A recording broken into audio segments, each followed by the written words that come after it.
तरुण हैं, कह रहे हैं मनुस्मृति में लिखा है कि शूद्रों को वेद पुराण नहीं पढ़ने चाहिए, और अगर वो सुने या पढ़ें तो उनके कानों में सीसा पिघलाकर डालने का दंड मिले।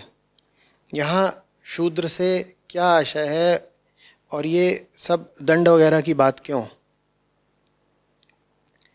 देखो, कुछ केंद्रीय बातें समझनी होंगी। जब भी तुम सनातन धर्म की किसी भी पुस्तक या संहिता या स्मृति की बात करो, सनातन धर्म वैदिक धर्म है, ठीक है ना? वेद उसके केंद्र में है, वेद बिल्कुल उसके केंद्र में है।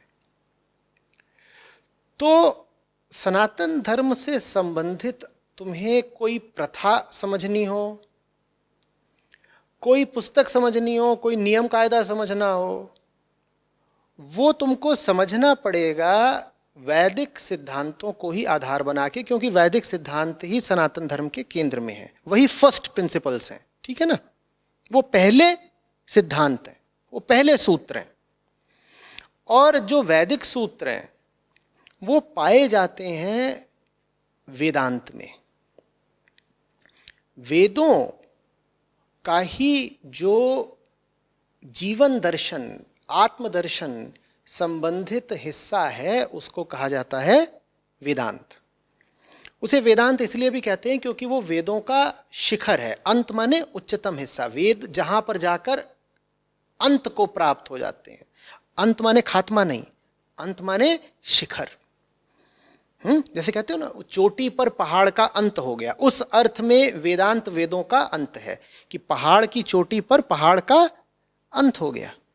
उस तरीके से उपनिषद वेदों का अंत है। उपनिषद वेदों का ही हिस्सा है, उपनिषद वेदों से पृथक नहीं, अलग नहीं। तो तुम्हें हिंदू धर्म से संबंधित कोई भी प्रथा समझनी हो, कोई भी चीज समझनी हो, तो सबसे पहले तुम में वेदांत की समझ होनी चाहिए। वेदांत की जो केंद्रीय बात है उसी को आधार बनाकर, उसी को रोशनी बनाकर तुम्हें बाकी सब बातें समझनी पड़ेंगी सनातन धर्म से संबंधित, ठीक है? तो वेदांत पर आओ। तुमने पूछा शूद्र कौन है और वेदों को पढ़ने पर शूद्र को सजा देने का प्रावधान क्यों? वेदों के पास जाओगे जब, वेदांत के पास, तो वो आदमी को देह मानने से इनकार करते हैं। सबसे पहली चीज तुमको सिखाई जाती है वो ये है कि ये पशु का काम है कि वो एक देह केंद्रित जीवन जिए। वो तुमको सिखाते हैं कि तुम इस वक्त एक अपूर्ण चेतना हो। वो अपूर्ण चेतना अहंकार कहलाती है। उस अपूर्ण चेतना की जो सच्चाई है वो आत्मा कहलाती है। अपूर्ण चेतना अपने आप में झूठ है, क्योंकि अपूर्णता ही उसका झूठ है। वो अपूर्ण चेतना जीवन भर कोशिश करती रहती है पूर्ण होने की।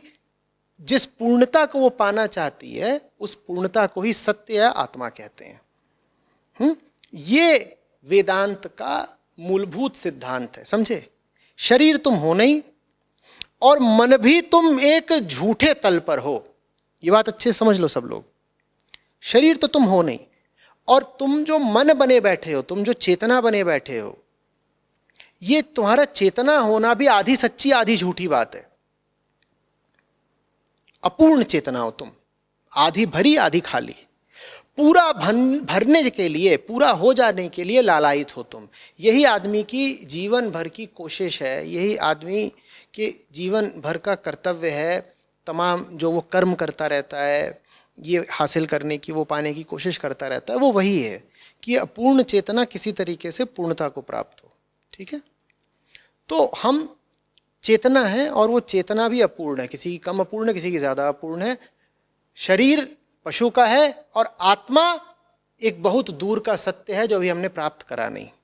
शरीर सबका पशु का है और आत्मा एक बहुत दूर का सत्य है, जैसे वो आसमान पे चमकता कोई दूरस्थ सितारा जो अभी हमने पाया नहीं है। हम बीच में लटके हुए हैं, हम त्रिशंकु हैं, हम आधे इधर के आधे उधर के, अपूर्ण लोग। अब चेतना के तल पे लोग अलग अलग तरीके के होते हैं, क्योंकि अपूर्णताएं कई तरीके की हो सकती हैं। ये फिर से इसको बीच में लाते हैं, ये क्या है? ये मेरा चाय का मग है। अगर ये खाली है तो फिर खाली है पूरा। खालीपन कई तरीके के नहीं होंगे। खाली माने खाली, खालीपन एक ही तरीके का होता है। ठीक, मैं तुमसे कहूं कप खाली है, तुम्हें कोई झंझट नहीं होगा। खाली माने खाली, तुम समझ जाओगे खाली है। मैं तुमसे कहूं भरा है, तो भी तुम्हें कोई झंझट नहीं होगा। भरा माने भरा, 100% भरा। पर मैं तुमसे कहूं ये थोड़ा भरा है, तो अब तुम अटक जाओगे, क्योंकि थोड़ा भरा माने अब अनंत संभावनाएं खड़ी हो गई, कितना भी भरा हो सकता है। इसी तरीके से आदमियों में अनंत कोटियां, अनंत श्रेणियां, अनंत संभावनाएं होती हैं। किसी की चेतना इस तल की है, किसी की इस तल की, किसी की इस तल की, किसी की इस तल की, किसी की। पशुओं में अनंत संभावनाएं नहीं होती। सब पशु किस तल के? खाली। पूरी तरह खाली नहीं होते, पर उदाहरण के लिए समझ लो कि पशुओं में अनंत संभावनाएं नहीं होती। पशु पूरा खाली है। और जो मुक्त पुरुष है उनमें भी बहुत संभावनाएं नहीं होती, क्योंकि वो पूरे भरे हुए हैं। इंसान में ये पूरी संभावना है। कोई इतना भरा, कोई इतना भरा, कोई इतना भरा, कोई इतना भरा, कोई इतना भरा, कोई इतना भरा, कोई कितना भी भरा हो सकता है। Infinite possibilities. ठीक है, अभी हम समझना चाह रहे हैं कि वेदांत का केंद्रीय सूत्र क्या है। ठीक है, अब तुम मुझे बताओ कि अगर भारत में, सनातन धर्म में ये प्रथा रही है कि लोगों का वर्गीकरण किया जाए, 4 वर्ण बना दिए गए, है ना, और 4 वर्णों के अलावा ऐसे भी लोग रख दिए गए जो वर्ण व्यवस्था से बाहर के ही थे।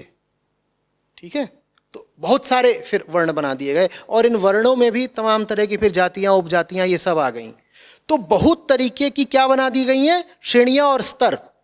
बहुत तरीके के श्रेणियां और स्तर बना दिए गए। 4 तो वर्ण ही है, उसके अलावा बहुत सारे लोग जो वर्ण व्यवस्था से बाहर के ही हैं, और इन वर्णों में भी कई तरीके की श्रेणियां हैं और स्तर हैं।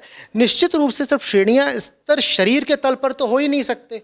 शरीर माने वो चीज जो जन्म लेती है मां के गर्भ से, माने जन्म के आधार पर, तुम्हारे कुल और खानदान के आधार पर तो वर्गीकरण हिंदू धर्म में हो ही नहीं सकता, क्योंकि वेदांत का मूल सिद्धांत यही है कि शरीर तो बेटा तुम हो ही नहीं। जब तुम शरीर हो ही नहीं, तो शरीर के आधार पर तुम्हारा वर्गीकरण कैसे हो गया?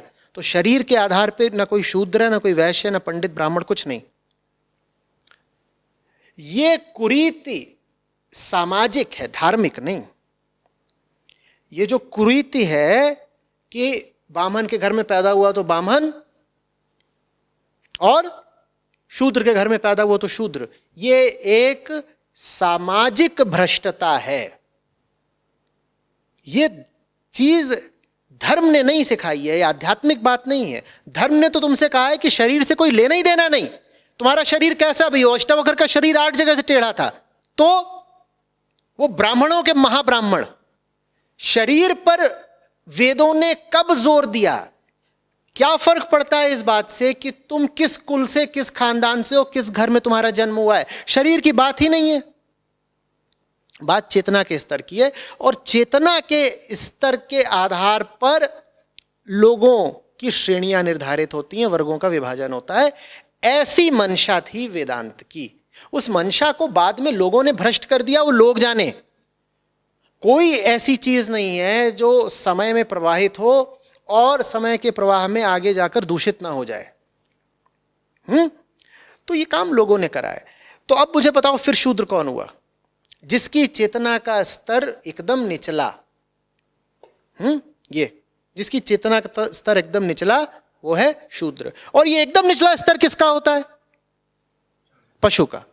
माने जो पशु समान है उसको शूद्र बोलते हैं। जिसकी चेतना पशु समान है उसको शूद्र बोलते हैं। पशु की पहचान क्या? उसकी चेतना शरीर से बंधी हुई है। पशु की पहचान क्या? कि उसकी चेतना शरीर से बंधी हुई है। पशु और पाश शब्द अंतर संबंधित हैं। पाश माने बंधन।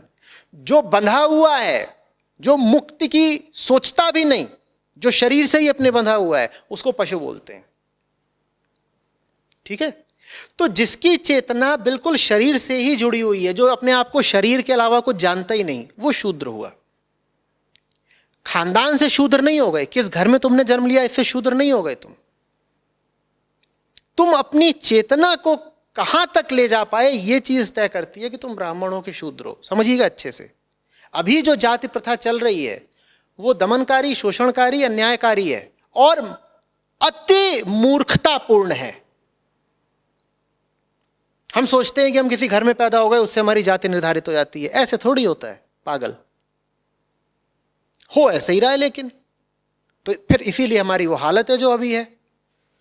एक से एक मूर्ख भी अपने आप को ब्राह्मण बोल के घूम रहे हैं, और बहुत प्रतिभाशाली लोग हो सकते हैं, उन बेचारों में ये ग्रंथि है कि हम तो निचली जाति के रह गए। ये जो है विकृति है जो सामाजिक व्यवस्था में आ गई है, ये एक कंप्लीट डिस्टॉर्शन है। अब आगे की बात समझना, तुम्हारी जाति निर्धारित ही नहीं हो सकती है जब तक तुम कम से कम 11 वर्ष के नहीं हो गए। बताओ क्यों? क्योंकि हर बच्चा पैदा तो जानवर ही होता है, माने हर बच्चा जो कहीं भी पैदा हो रहा है वो शूद्र ही पैदा होता है। अगर तुम्हें जाति का निर्धारण जन्म से करना है तो फिर सब शूद्र हैं। दुनिया में सब शूद्र ही शूद्र हैं, क्योंकि पैदा तो हम सब पशु ही होते हैं। तुम किसी छोटे बच्चे को देखो, तुम्हें उसमें जानवर जैसी चेष्टाओं के अतिरिक्त क्या नजर आएगा? एक जानवर का छोटा बच्चा ले लो, एक आदमी का छोटा बच्चा ले लो, और बता देना कि फर्क कहाँ है। दोनों एक समान हरकतें कर रहे होते हैं, दोनों की एक जैसी चेष्टाएं होती हैं, एक सी उनकी वृत्तियां होती हैं।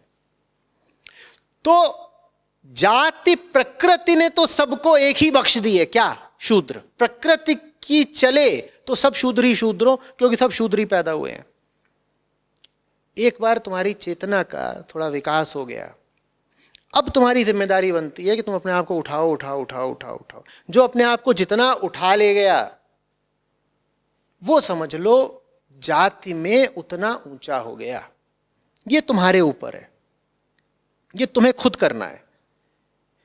लेकिन वो तुम क्यों करोगे अगर तुम्हारे जीवन का लक्ष्य ही नहीं है चेतना को उठाना? अगर तुमने अपने जीवन का लक्ष्य बना रखा है पैसे कमाना, ताकत इकट्ठा करना, भोग करना, सुख की ख्वाहिश करना, इधर उधर दौड़ना, तमाम तरीके के मजे लूटना, तो तुम अपनी चेतना को उठाओगे नहीं। जब नहीं उठाओगे तो तुम्हारी चेतना एक बड़े गिरे हुए स्तर पर रह जाएगी। उसी को शूद्रता कहते हैं।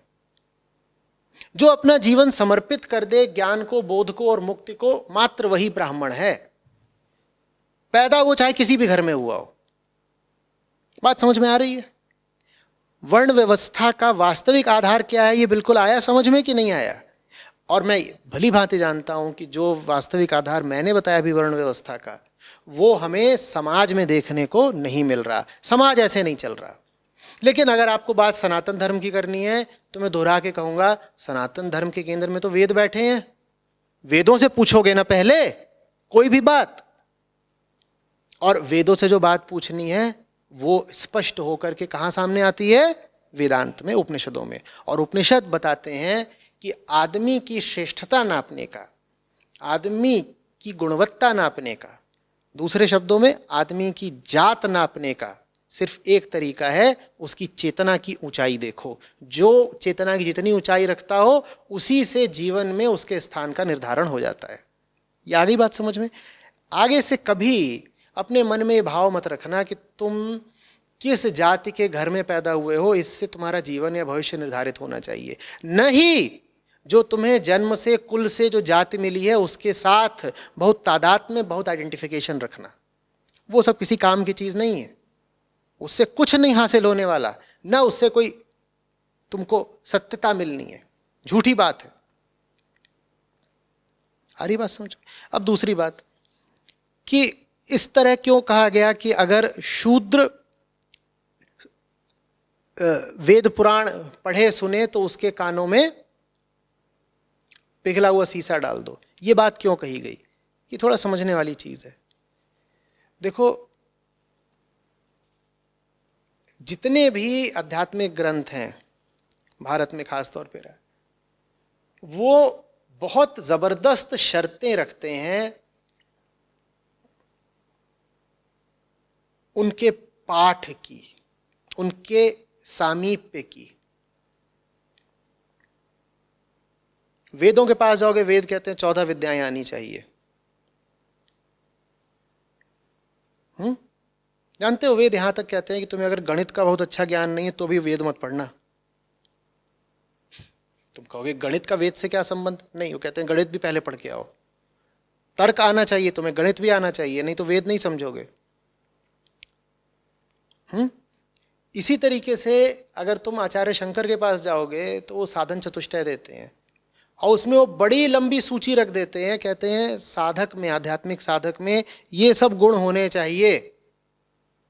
वो कहते हैं उसमें विवेक होना चाहिए सबसे ऊपर, फिर उसके बाद वो कहते हैं उसमें षट संपत्ति होनी चाहिए,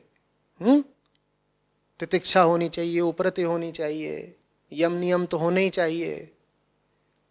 फिर कहते हैं कि भाई उसमें मुमुक्षा होनी चाहिए, आज़ाद होने की बड़ी ज़बरदस्त इच्छा, जीवन के झंझटों से मुक्त होने की गहरी कामना, मुमुक्षा,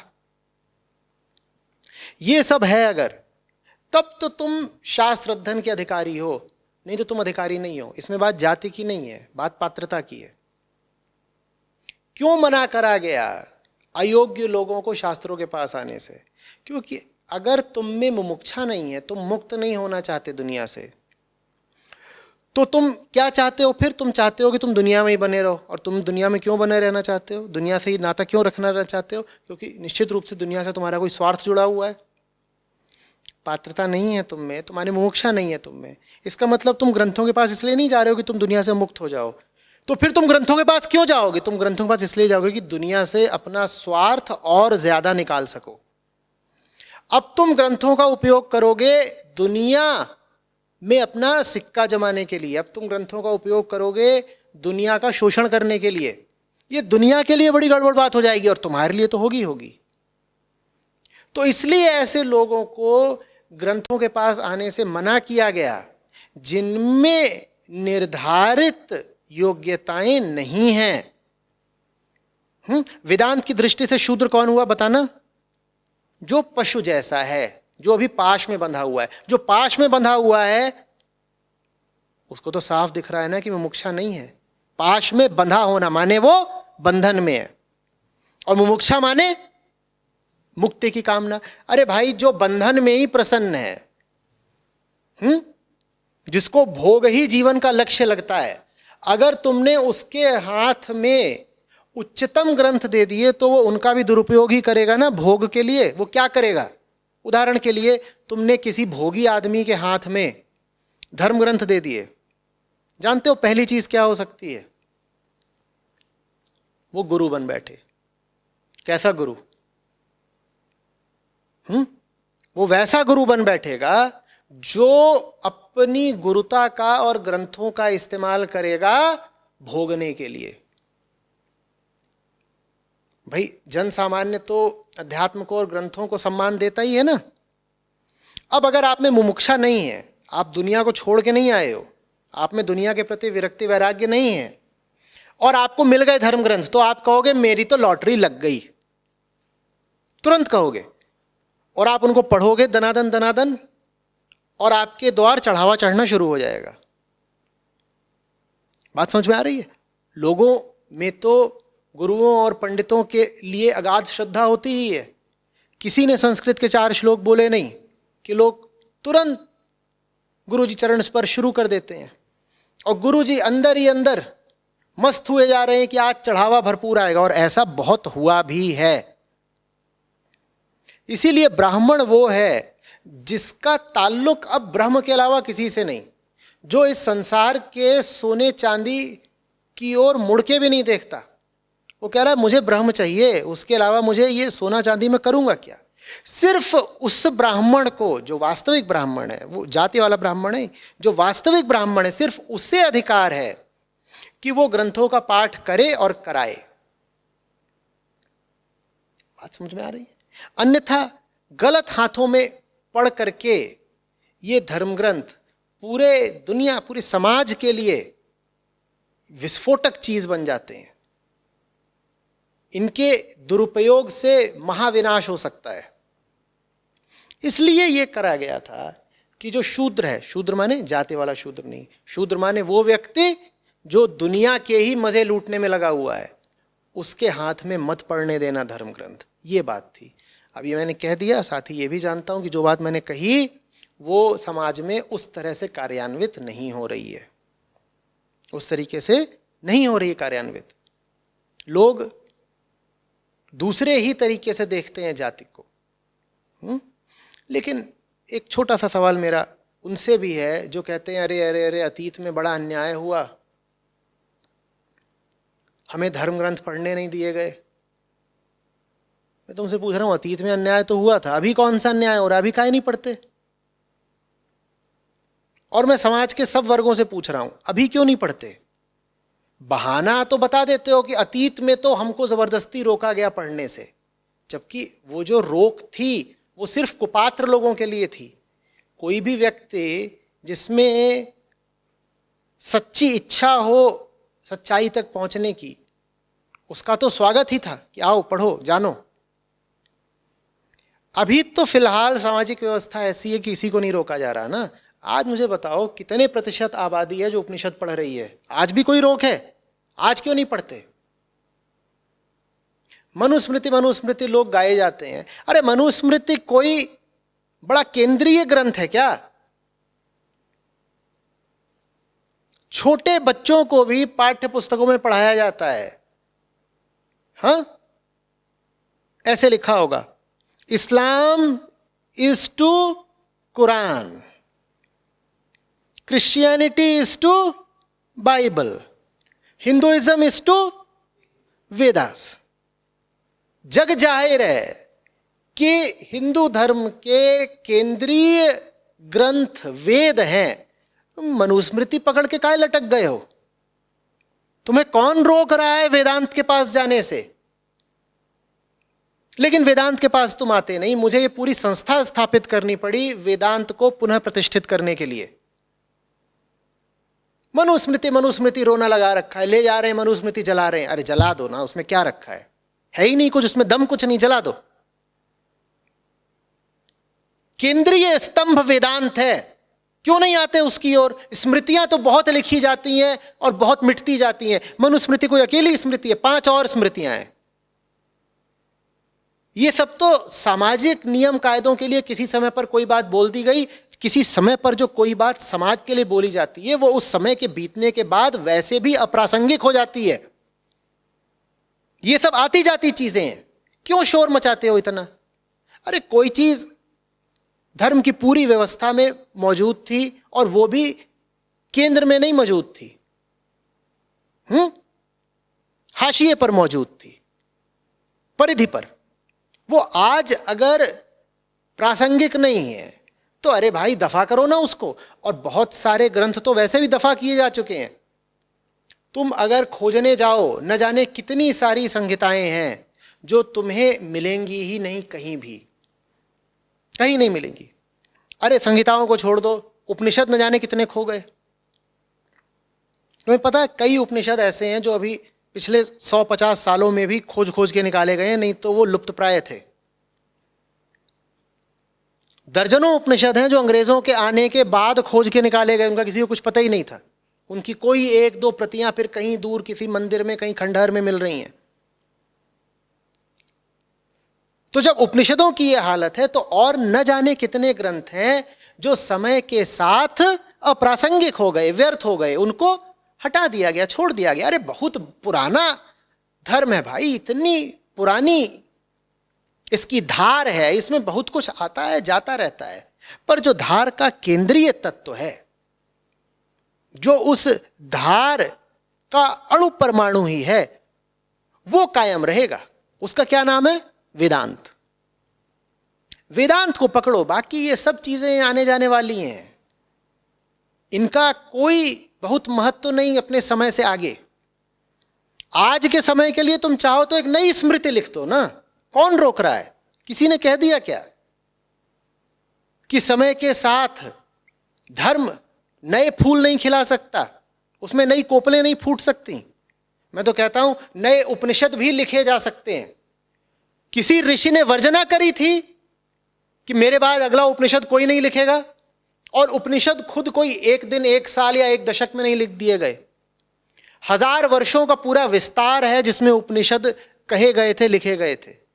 किसने कह दिया कि उन 1000 सालों के बाद उपनिषद नए आ ही नहीं सकते? आज भी आने चाहिए, बल्कि अगर आज नहीं आ रहे तो हम पर धिक्कार है। आज क्यों ना आए? हाँ, आने ऋषियों द्वारा चाहिए, आने सच्चे ब्राह्मणों द्वारा चाहिए। सच्चा ब्राह्मण कौन? जिसकी चेतना का स्तर उच्चतम हो गया है और जिसका सिर्फ एक लक्ष्य है, ब्रह्म।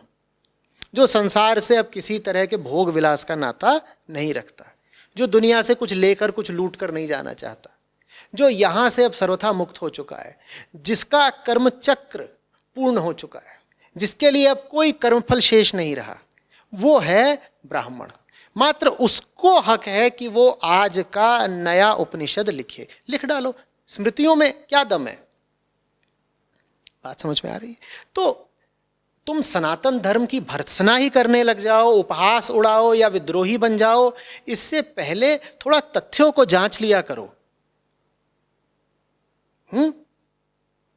कुछ नहीं किसी ने पढ़ा होगा, मैं आम आदमी की बात कर रहा हूं, जो सड़क पर चलता आम हिंदू है, उससे तुम पूछो कि 4 वेदों के नाम बता दो, वो शायद ना बता पाए, लेकिन मनुस्मृति उसको भी पता होगी। वेदांतवादी जैसा कोई शब्द प्रचलन में नहीं आया, लेकिन भाषा में एक नया शब्द जुड़ गया पिछले 30-40 सालों में, मनुवादी। भाई, एक से एक बड़े हीरे मोती हैं सनातन धर्म के खजाने में।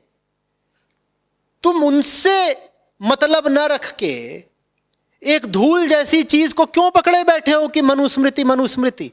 कुछ नहीं जानते तुम। मैं तुमसे पूछूं कृष्ण यजुर्वेद, शुक्ल यजुर्वेद क्या है, तुम्हें नहीं पता होगा, लेकिन एक ग्रंथ का नाम तुमने सुन लिया और पकड़ लिया है क्योंकि राजनीति ने उसको प्रचलित कर दिया है, मनुस्मृति मनुस्मृति। अरे मनुस्मृति बहुत छोटी और बहुत हाशिए की चीज है, वो धर्म का कोई केंद्रीय तत्व या केंद्रीय ग्रंथ थोड़े ही है। बात आ रही है समझ में?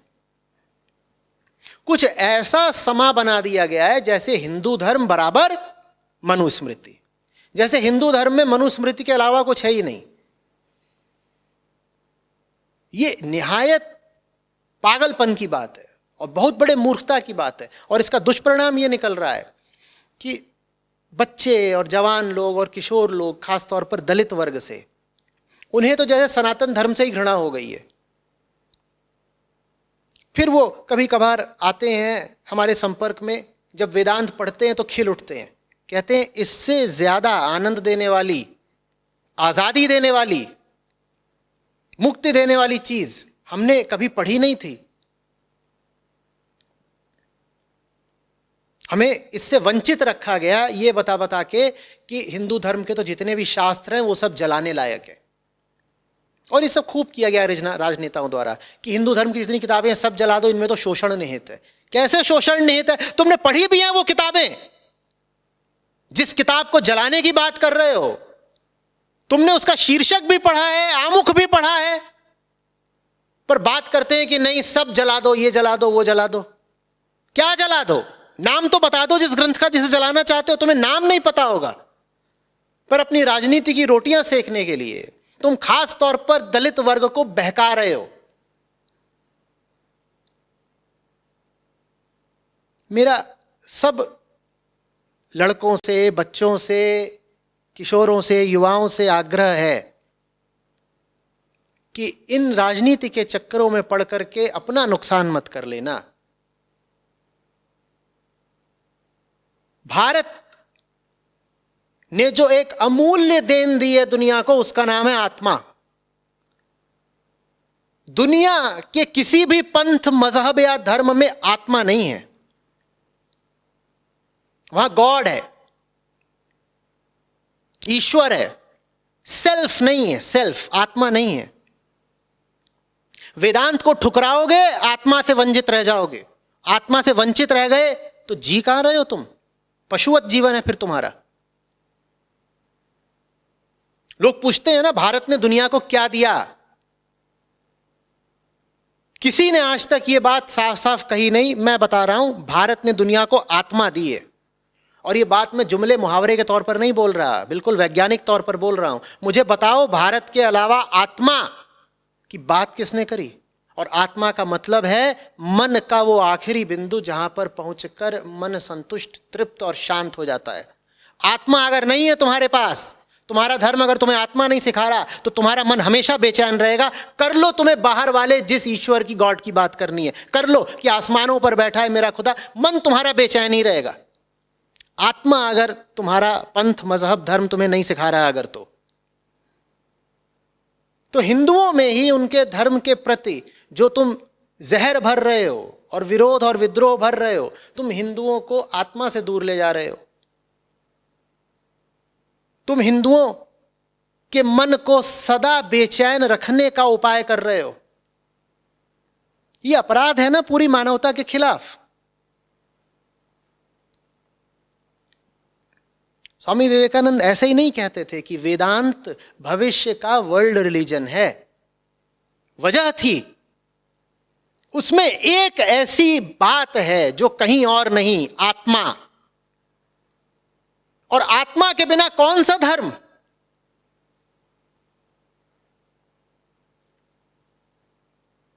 और आत्मा का मतलब रूह या सोल नहीं होता। लोग कहें नहीं, रूह की तो बात है, सोल की बात है। सोल तो हम भी जानते हैं, और रूह की बात तो फिल्मी गानों में भी होती है। उसकी बात नहीं करी जा रही है। वेदांत जिस आत्मा की बात करता है वो बड़ी गुह्य, गोपनीय चीज है। वो बड़ी साधना से मिलती है। उसको साधने के लिए बड़ी तपस्या करनी पड़ती है। ब्रह्म विद्या कहलाती है वो। ये ब्रह्म विद्या उपलब्ध नहीं हो पाएगी तुम्हें अगर तुम मनुस्मृति का बहाना लेकर के वेदांत को भी खारिज करते रहोगे। मुझे मनुस्मृति से एक पैसे का कोई लगाव नहीं। मिट जाएं इस तरह की सब स्मृतियां, भला वो मिट जाएं। इन्हीं से अगर झंझट है, फसाद है, कौन इनको रखना चाहता है? हटाओ। लेकिन मनुस्मृति के कारण अगर तुम वेदांत का अपमान कर रहे हो, वेदों के प्रति उदासीन होते जा रहे हो और घृणा का भाव रख रहे हो, तो तुमने अपना बहुत नुकसान कर लिया। बात कुछ आ रही है समझ में? बहुत बड़ी कीमत हिंदुस्तान चुका रहा है, पूरी दुनिया चुका रही है सच्चे अध्यात्म से दूर होके। भारत विश्व गुरु इसीलिए था क्योंकि भारत ने विश्व को आत्मा सिखाई है। विश्व को वो आत्मा सीखने की जरूरत है। और यहां तो भारतीय ही अपने प्रति हीन भावना से भरे जा रहे हैं, अपने धर्म को दो कौड़ी का समझते हैं। जितनी हीन भावना हिंदुओं में अपने धर्म के प्रति है, उतनी किसी और में नहीं होती। क्यों है उनमें अपने धर्म के प्रति हीन भावना? पिछले 100 साल में लगातार प्रचार किया गया है कि ये धर्म पाखंडवादी है, शोषणवादी है, जातिवादी है, स्त्री विरोधी है, दलित विरोधी है, न जाने क्या क्या। और ये सारा प्रचार उन पागलों द्वारा किया गया है जिन्होंने कभी वो धर्म ग्रंथ पढ़े ही ना हो जिनके विषय में वो बात कर रहे हैं। मैं पूछ रहा हूं इन सब इतिहासकारों से जो हिंदू धर्म को पाखंडवादी और दलित विरोधी और स्त्री विरोधी बताते हैं, मैं कह रहा हूं ब्रह्म सूत्रों का पाठ करा है? और ब्रह्म सूत्र शिखर सूत्र हैं वेदांत के, पाठ करा है? एक भी ब्रह्म सूत्र समझते हो? अगर समझते नहीं तो तुमने उसके बारे में अफवाह कैसे उड़ा दी? जो चीज तुम जानते नहीं, समझते नहीं, जिसका तुम्हें अर्थ नहीं पता, उसके बारे में तुमने दुष्प्रचार कैसे कर दिया? तुम अपराधी हो क्योंकि तुम्हारे इस दुष्प्रचार से आने वाली न जाने कितनी पीढ़ियां भ्रमित हुई हैं। पर जिसको देखो वही एक आसान छौना पा जाता है पीटने और बजाने के लिए। उस आसान छौने का, उस दुर्बल का क्या नाम है? सनातन धर्म। कि कुछ ना मिले पीटने को, बजाने को, अपमानित करने को, तो सनातन धर्म का अपमान कर दो। ये क्या बेहूदगी है। और ये बात मैं इसलिए नहीं कह रहा कि तुम मुझे सनातनी समझो और कहो कि ये अपना धर्म बचाने के लिए बात कर रहे हैं। अरे भाई, मैं पूरी मानव जाति की मुक्ति का काम कर रहा हूं।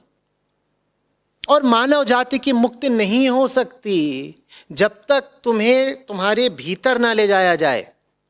और भीतर ले जाने का जो पूरा विज्ञान है वो वेदांत ने ही प्रदर्शित करा है।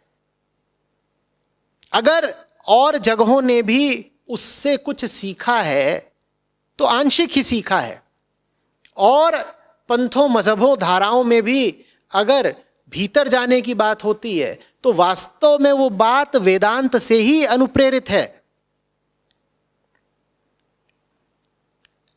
और नहीं भी है वेदांत से अनुप्रेरित तो वेदांत में मौजूद तो है। जो तुम्हें एक इतनी कीमती और काम की चीज मिली हुई है उसको तुम क्यों ठुकरा देना चाहते हो? बेवकूफी नहीं होगी?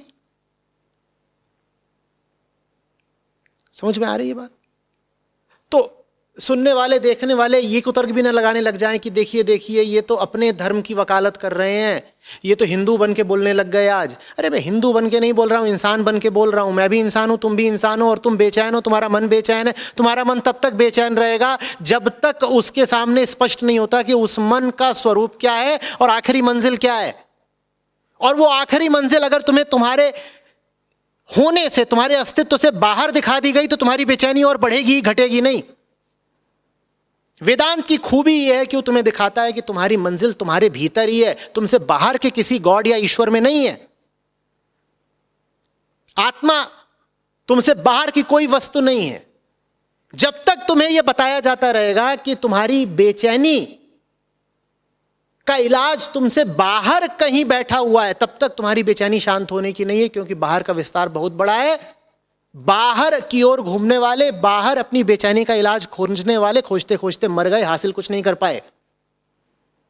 वेदांत वो विधि देता है, वो ज्ञान देता है जिसके माध्यम से तुम वास्तव में शांति पा सकते हो।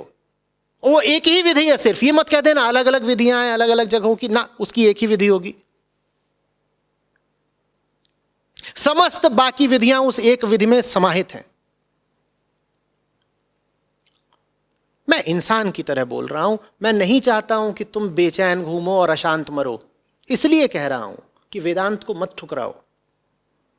वेदांत समझ जाओगे तो दुनिया भर के सब धर्म ग्रंथ तुम्हें ज्यादा साफ समझ में आएंगे। आपके लिए मेरी बात पर यकीन करना थोड़ा मुश्किल होगा शायद, लेकिन मेरा निवेदन समझिएगा। आप मुसलमान हो, आप ईसाई हो, आप दुनिया की किसी प्रथा परंपरा पंथ को मानने वाले हो, मैं आपसे कह रहा हूं आप एक बार वेदांत पढ़ लीजिए जैसे आप और कोई भी किताब पढ़ते हैं। उसके बाद आपको अपने पंथ का ग्रंथ भी ज्यादा साफ समझ में आएगा। ये खूबी है वेदांत की। नहीं, बिल्कुल कोई जरूरी नहीं है कि आप अपने आप को वेदांती बोलने लगें, और धर्म परिवर्तन वगैरह का ख्याल तो दिमाग में लाइएगा नहीं। मेरा उससे कोई लेना देना नहीं, ना उसकी मैं कोई बात कर रहा हूं। वो सब बेहूदी बचकानी दो कौड़ी की चीजें हैं, वो ख्याल में मत लगा लीजिएगा। मैं कह रहा हूं आपको अपने पंथ का भी धर्म ग्रंथ ज्यादा साफ समझ में आएगा। एक बार वेदांत पढ़ लीजिए, फिर देखिएगा।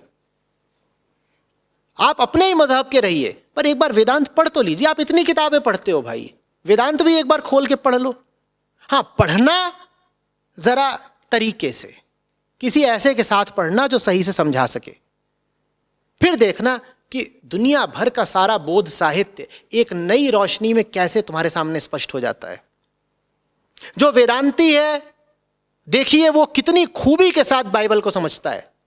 बाइबल के एक एक श्लोक का इतना साफ अर्थ बता पाएगा कि आप हैरान रह जाएंगे। आप कहेंगे इसका ये मतलब है, क्योंकि हर बात एक प्रतीक की तरह होती है। वो बता पाएगा कि इस शब्द को इस प्रतीक की तरह इस्तेमाल किया गया, लगभग गणित के तरीके से।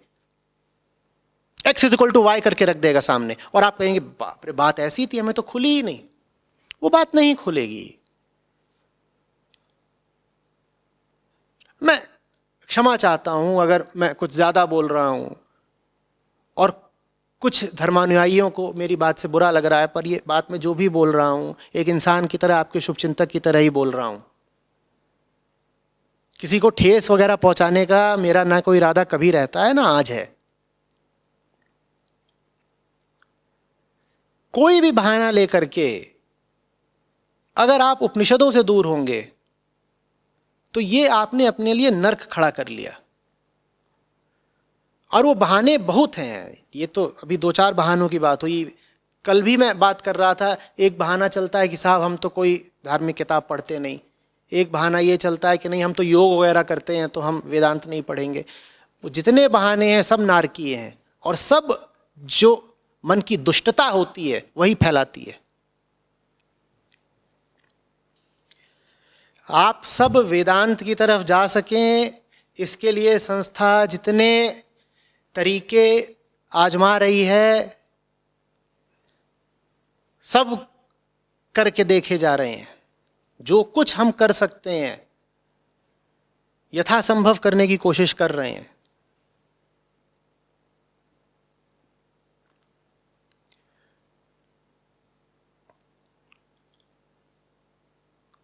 आप में अगर थोड़ी सी भी उत्सुकता जग रही हो सच्चाई को जानने की, मैं नहीं कह रहा हूं कि आप में मुमुक्षा जागृत हो रही है, अगर थोड़ी सी क्यूरियोसिटी भी आ रही, उत्सुकता भी आ रही हो कि भाई ये किताब है, पढ़ तो ले, लिखा क्या है उसमें,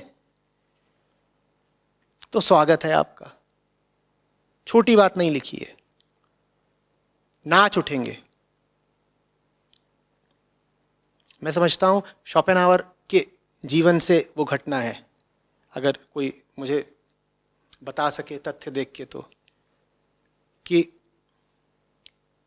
कुछ बात थी, बड़ा दार्शनिक था यूरोप का, अभी कुछ 100 साल पहले का। तो अपना एक रात में बगीचे में घूम रहे थे